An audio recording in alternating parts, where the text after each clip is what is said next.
আপনি যদি দিনে একটু নামাজ না পড়েন তবে আল্লাহর কসম আমার এই বার্তাটি শোনার পর আপনি অবশ্যই নামাজ পড়বেন। শুধুমাত্র শর্ত হলো আপনি মনোযোগ সহকারে শুনবেন এবং এটা উপলব্ধি করবেন এবং যতটা সম্ভব আপনি এটা শেয়ার করে দিবেন। কারণ আপনার শেয়ারের মাধ্যমে যদি অন্য একটা ভাই উপকৃত হয়, সে যদি নামাজ পড়া শুরু করে, তাহলে যতদিন সে নামাজ পড়বে তার একটা সওয়াব আপনার আমল নামে আল্লাহ তাআলা দিয়ে দিবেন। সুবহানাল্লাহ।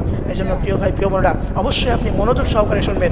যে ব্যক্তি নামাজ পড়ে না তার কি ক্ষতি হয় এবং মৃত্যুর পর তার সাথে কি ধরনের আচরণ করা হবে, আপনি যদি এটা শুনেন তাহলে রীতিমতো আপনি অবাক হয়ে যাবেন। মনে রাখবেন, যে বিনা কারণে এক ওয়াক্ত নামাজ ছেড়ে দেয়, আল্লাহ রাব্বুল আলামিন তার হাবিবের মাধ্যমে জানিয়েছেন দুনিয়াতে ওই ব্যক্তি বরকত থেকে লাঞ্ছিত হয়ে যায় এবং সে অনেক লাঞ্ছনাদায়ক অবস্থার মধ্যে পড়ে এবং মৃত্যুর পর তার কবরে আযাব দেওয়া হবে এবং দুনিয়াতে সে লাঞ্ছিত হয়ে মারা যাবে না। আউযুবিল্লাহ।